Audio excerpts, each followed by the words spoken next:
જો ઇલેક્શન પછીના કોઈ આસાર લાગતા નહીં. ઇલેક્શન પછીના કોઈ આસાર નહીં લાગતા. એક્ઝામ લઈ લેશે, બરોબર, ડિલે નહીં કરે. પણ હવે મેં તમને તૈયારીની અંદર વારંવાર એક જ વસ્તુ કીધી છે. 1 મહિનો બાકી, બરોબર. આજથી જોવા જઈએ 11 તારીખ, ફેબ્રુઆરી મહિનો એમ તો નાનો, એટલે 1 મહિનો બી ના કહેવાય. 28 દિવસ જેવું બાકી. 28 દિવસની અંદર નવો માણસ જે છે એ પ્લાનિંગ આસિસ્ટન્ટ માટે ના વિચારીએ. ન્યૂ બેચ સ્ટુડન્ટ, ફેક્ટ જ કહું, ન્યૂ બેચ સ્ટુડન્ટ એ પ્લાનિંગ આસિસ્ટન્ટમાં ના પહોંચી વળે, સર્વેયરમાં પહોંચી વળે, પ્લાનિંગ આસિસ્ટન્ટ ભેગું ના થાય. ફેક્ટ જ કહું. એટલે જેટલા બી નવા તૈયારી કરી રહ્યા છે કોઈ બી જગ્યાએ, તો મહેરબાની કરીને પ્લાનિંગ આસિસ્ટન્ટની પણ સર્વેની તૈયારી કરે. પણ જેટલા બી જૂના છે, જે ઓલરેડી પ્રિપેર, ખબર તો એ જ શું કરવાની છે. 28 ગુણ્યા 14 દિવસનું 14 કલાકનું ફોર્મ્યુલા બનાવો. 28 ગુણ્યા 4 તો તૈયારી થવી જ પડે. 28 ગુણ્યા 14 કલાકની તૈયારી આરામથી થાય એવી છે. એમાં શિયાળો બિયાળો નડવો ના જોઈએ. મેથ્સ આવડતું હોય કે ના આવડતું હોય, મેથ્સ આવડતું હોય કે ના આવડતું હોય, 14 માંથી 3 કલાક મેથ્સ રિઝનિંગને આપો, કમ્પલસરી.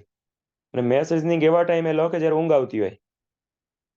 લાઈક સવારે 7 થી 10 કે 8 થી 11, જ્યારે ઊંઘ આવતી હોય.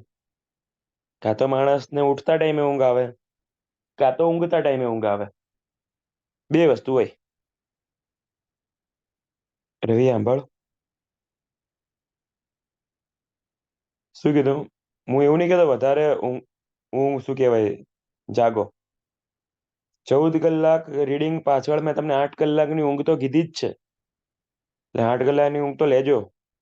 ઊંઘમાં કાપ બાપ મૂકશો નહીં, ખોટા હલવાઈ જશો. જો ઊંઘમાં કાપવા બાપવા ગયા તો એકે બાજુના નહીં રહે. 8 કલાકની ઊંઘ લો, કાં તો એવું હોય તો 7 કલાકની રાતે, 1 કલાકની બપોરે, બરોબર. કાં તો 7.5 કલાકની રાતે, 1 કલાકની બપોરે. જો બપોરે ઊંઘવાની ટેવ ના હોય તો જેવી પોતાની ટેવ, 8 થી 8.5 કલાકની ઊંઘ લો. અડધો અડધો કલાક જમો, કલાક નાઓ, તો માણસને 14 કલાક મળે. મોબાઈલ કરી દેવો પડે 0, મોબાઈલ કરી દેવો પડે 0. એટલે 3 કલાક મેથ્સ રિઝનિંગ કરો, બરોબર, કમ્પલસરી કરો.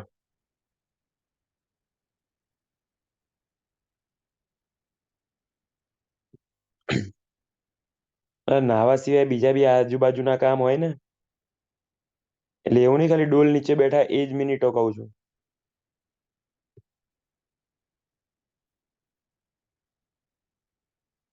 14 કલાક તો કાઢી લઈશ ને. 14 ની જગ્યાએ 13 રાખજે, પણ ઇફેક્ટિવ રાખજે. બંધારણ ઉપર કોમેન્ટ કરીશ. જો ભૂતકાળમાં બંધારણ કર્યું હોય તો જ મહિનાની અંદર બંધારણ કરજો. નવેસરથી બંધારણ કરવા વાળો બંધારણ કરજો નહીં. બાકી બંધારણ પોતે જ 10 દિવસ લઈ લેશે.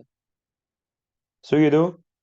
વિકાસ, નરેન્દ્ર, વાયરલ, અક્ષય, જો બંધારણ ભૂતકાળમાં કરેલું હોય, મેથ્સ રીઝનિંગ કરેલું હોય કે ના કરેલું હોય, જો મેથ્સ રીઝનિંગ કરેલું હોય, ઓલરેડી તૈયારી થઈ ગઈ હોય, તો રોજના 2.5 થી 3 કલાક આપો.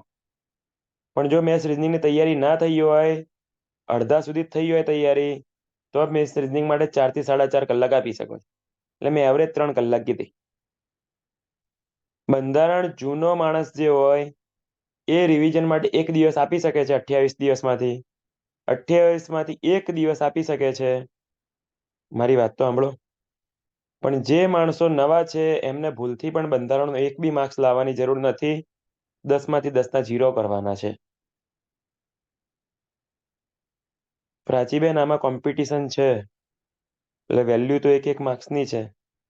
જે ઓલરેડી જૂના માણસો છે એમને મેથ્સ બી પૂરું છે, ટેકનિકલ બી પૂરું છે, બંધારણ બી પૂરું છે.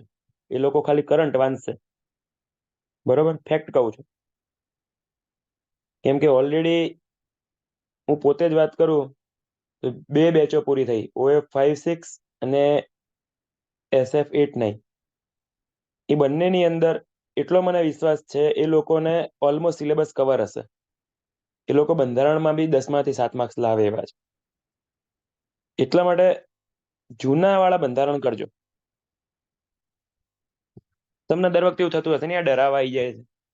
ડરાવા નહીં, હું કોઈ બી OF56 કે SF89 વાળાનું પાડીશ, એમાંથી 50% માર્ક્સ એવો છે, એટલે પોતાના જોડે જ આપણે ત્યાં જ 100 થી 125 પબ્લિક એવી છે કે જે આ એક્ઝામની અંદર મેથ્સ રીઝનિંગમાં 60માંથી 50 માર્ક્સ લાવવા માટે કેપેબલ છે, બંધારણમાં 10માંથી 6 માર્ક્સ લાવવા માટે કેપેબલ છે. કમ્પ્રેહેન્શન તેમને કરવાની જરૂર જ નથી, ડાયરેક્ટ જઈને એક્ઝામમાં ફોડી લેવા છે. કરંટ અફેરને સાઈડમાં રાખવું. એમને તકલીફ છે તો જે નવા ટોપિક છે એના, બાકી જૂના ટોપિક તો બધા આવડે છે. બરાબર, એટલે જૂના બંધારણ કરજો, નવા કરતા નહીં. અને જૂના બી એક જ દિવસ આપજો, બહુ કઈ. કરંટ અફેર સૌથી અઘરામાં અઘરી વસ્તુ હું આને કહીશ. એનું કારણ, એક તો કેટલા મહિનાનું પૂછાય એ નક્કી નહીં, બરાબર. અને 10 માર્ક્સનું છે, 210માંથી 10 માર્ક્સનું છે. અને કરંટ અફેર તો બધા માટે નવું જ છે. અને કશું બાકી રાખ્યું નહીં. Current events of state, national, international importance. હવે એની અંદર બીજું કંઈ નહીં, કશું જ કરશો નહીં. રમેશ સાહેબે મટીરિયલ બનાવેલા છે, એ લેક્ચર લેશે, એક મહિનાનું એક લેક્ચર. એ ખાલી લેક્ચર જોઈ લેજો. ભલે 10માંથી 3 માર્ક્સ આવે તોય સાચા, અને 10માંથી 7 માર્ક્સ આવે તોય સાચા. સાંભળ્યું કીધું એ?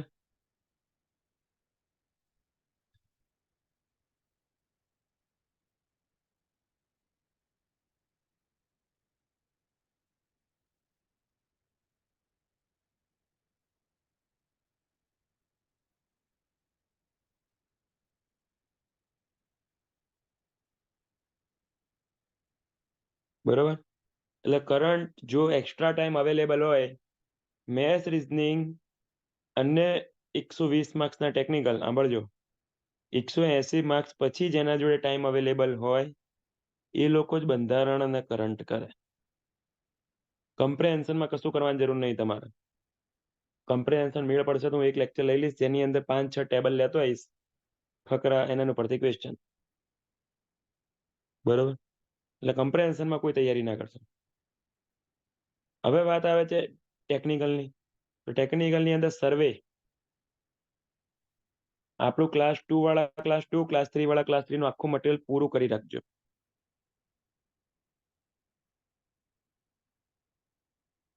ન્યૂ હોય અને પીએમાં જ અલાઉડ હોય એમને શું કરવું? હવન કરે એમને, બીજું કશું ના થાય. એક મહિનામાં ટેકનિકલ ભેગું કરીશ કે મેથ્સ રીઝનિંગ સારું છે કે ખરાબ છે? મેથ્સ રીઝનિંગ કેવું છે એટલે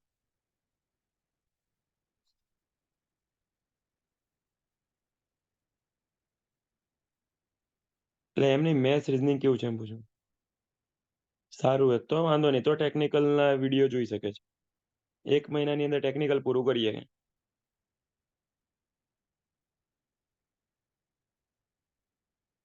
જો સર્વે, ડબલ એ વાળા ડબલ એ વાળા એ નું મટીરિયલ પૂરું કરી નાખજો.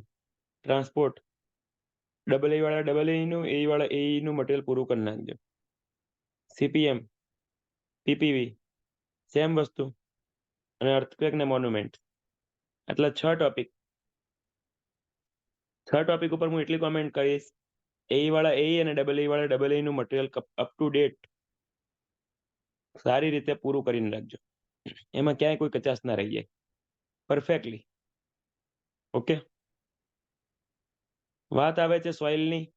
સોઇલની અંદર ટોપિક એલ્યુવિયલ સોઇલ વાળું ચેપ્ટર, ઇન્ડેક્સ પ્રોપર્ટી વાળું ચેપ્ટર, બેરિંગ કેપેસિટી, અને એના જે 3 ટોપિક લખ્યા છે સિલેબસમાં, બેરિંગ કેપેસિટી, કોમ્પેક્શન અને સ્ટેબિલાઇઝેશન, એ 3 ટોપિક પૂરા કરવાના. એના સિવાય કશું ના કરતા સોઇલની અંદર. ઓકે. હવે હું નવા ટોપિક ઉપર વાત કરું છું. મોન્યુમેન્ટ્સની નવી PDF ટેલિગ્રામ કરી.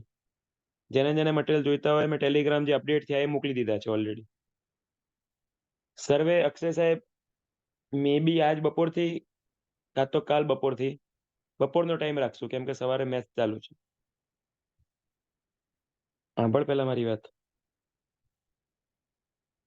બરાબર, ચાલુ સર્વે કરી રહ્યા છે આજ બપોરથી કાં તો કાલ બપોરથી. બરાબર, સર્વેનું શિડ્યુલનું ટાઈમિંગ આવી જશે ગ્રુપમાં. સવાર સાંજ જે ચાલે છે એ તો ઓકે જ છે. બપોરે સર્વે ગોઠવું છું. જેને જોબ વાળા હોય તો એને હું નહીં સાચવી શકું. ફેક્ટ કહું છું, ખોટું લગાડતા નહીં. બધા ગ્રુપમાં મોકલાઈ દઈશ લિંક. એની અંદર ફેક્ટ છે, સ્ટાર્ટિંગમાં પ્રિન્સિપલ ઓફ સર્વેથી લઈને સ્લોપ એનાલિસિસ સુધીનું સર્વે તો આપણે પેલામાં આવી જતું હતું ઓલરેડી, ક્લાસ 2માં ક્લાસ 3માં. એટલે સાહેબ સર્વે ચાલુ કરે તો સ્ટાર્ટિંગના 6-7 દિવસ એટલે એપ્રોક્સ 12 ફેબ્રુઆરીથી 20 ફેબ્રુઆરી સુધી એમનું એરિયું ભણાવવામાં જાય. એના પછી 20 થી મતલબ 20, 21, 22, 23 એપ્રોક્સ 4 દિવસ સ્પીડમાં નહીં કરાવે. હીરે નવી બેચને ધ્યાનમાં રાખીને જ કરાવશે. ક્યાંય કોઈ કચરો નહીં કરે. તમને હજી સુધી ક્યાંય નવી બેચ વાળાને એવું લાગ્યું હોય તો કોઈ બી સબ્જેક્ટમાં દોડાયું હોય તો કહેજો. ભલે એક્ઝામની તારીખ આવી કે ના આવી, સિલેબસ આપણો આરામથી જ ચાલે. ભલે એકાદ સબ્જેક્ટ રહી જાય તો સર્વેની અંદર 20, 21, 22, 23, 24 એપ્રોક્સ 4 દિવસ સાહેબ સર્વેના રિમેનિંગ ટોપિક અને preparation and study of maps વાળો ટોપિક કરાવશે. તો 3 થી 4 લેક્ચરની અંદર આ નવો ટોપિક થઈ જશે. એટલે પ્લાનિંગ આસિસ્ટન્ટ વાળા એની ચિંતા ના કરતા, પોતપોતાની તૈયારી ચાલુ રાખો. ઓકે, મટીરિયલ આવશે તો ગ્રુપમાં આવી જશે. હાર્ડલી 12 થી 13 પેજનું મટીરિયલ આવશે.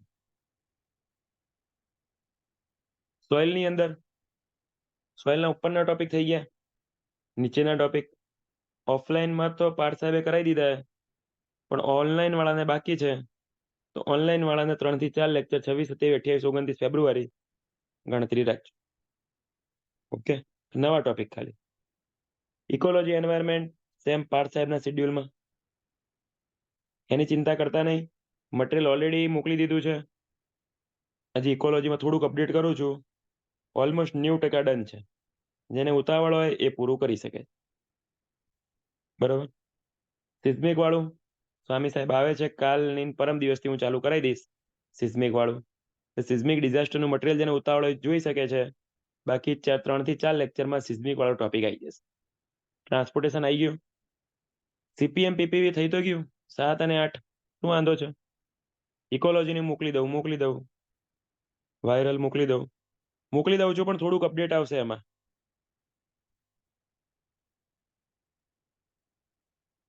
ગુજરાતીમાં પીપીએમ સીપીવી નું મટીરિયલ મોકલી દીધું, લેક્ચર અપલોડ કરાવી દઉં છું. પીપીએમ એસ્ટિમેશન કોસ્ટિંગ વેલ્યુએશન અને સીપીએમ ઓલમોસ્ટ ટોપિક જે નવા એડ થયા છે એના સાથેનું મટીરિયલ મોકલ્યું છે.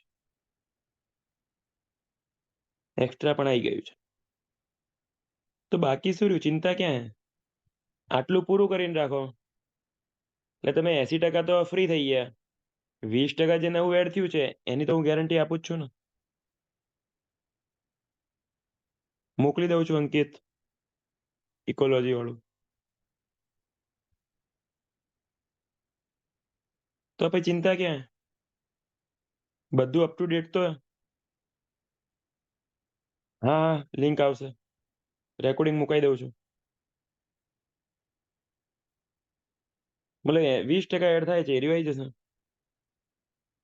નિખિલ કીધું તો ખરી, અક્ષય સાહેબ લેક્ચર લેશે. સર્વેરમાં કોઈ ચિંતા નહીં. સર્વેર બસ મેથ્સ રીઝનિંગ ચાલુ જ છે અને અક્ષય સાહેબના લેક્ચર આજથી કે કાલથી ચાલુ થાય એ ચાલુ કરી નાખજો ભરવાના. 10 દિવસ સુધી લેક્ચર ભરજો એટલે સર્વે આખું આવી જશે. સર્વેયર વાળું ને પ્લાનિંગ આસિસ્ટન્ટ વાળું આખું સર્વેર આવી જશે, કશું બાકી નહીં રહે. પાર્થ આજે અપલોડ કરાવી દઉં છું. સોઇલની અંદર ઇન્ડેક્સ પ્રોપર્ટી વાળું ચેપ્ટર, સોઇલ આગળની સોઇલ વાળું ચેપ્ટર અને બેરિંગ કેપેસિટી એટલે સેલો ફાઉન્ડેશન કરજો, કોમ્પેક્શન કરજો અને સ્ટેબિલાઇઝેશન ઓનલી. Okay, done. કોઈ ડાઉટ હોય તો કહેજો. આવી ગયા બધાના બધા ડાઉટ? હવે તમારું કામ એટલું છે, 14 કલાક આપવાના છે. 14 કલાક આપવાના છે અને આટલો 80% કન્ટેન્ટ પૂરો કરવાનો છે. બાકીનું કામ સાહેબનું.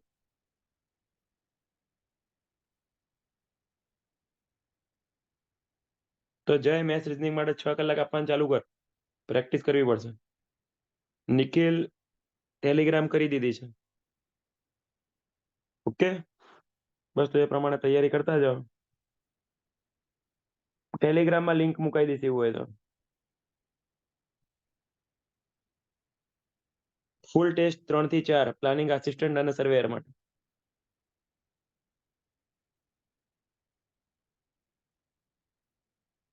મટીરિયલ તો તમારા ખબર જ છે.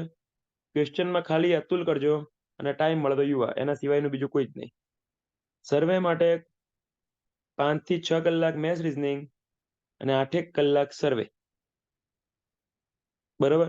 અને કરંટના લેક્ચર રમેશ સાહેબના જોઈ લેજો. બંધારણ કરશો નહીં. ડન. કરાવી દઈશ એડવાન્સમાં. Okay done. હા અશોક, ચલો જય માતાજી. ઇનફ છે. ન્યૂ ટોપિકના એમસીક્યુ નહીં અવેલેબલ થાય, એ ગોતવા બી જશો નહીં.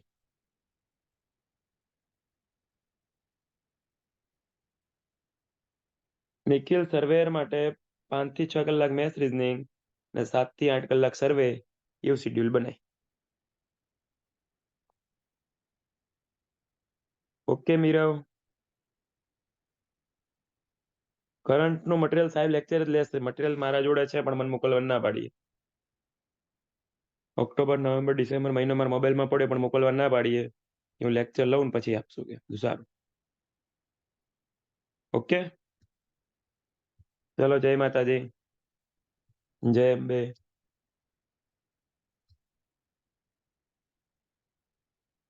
Sure sure Viral.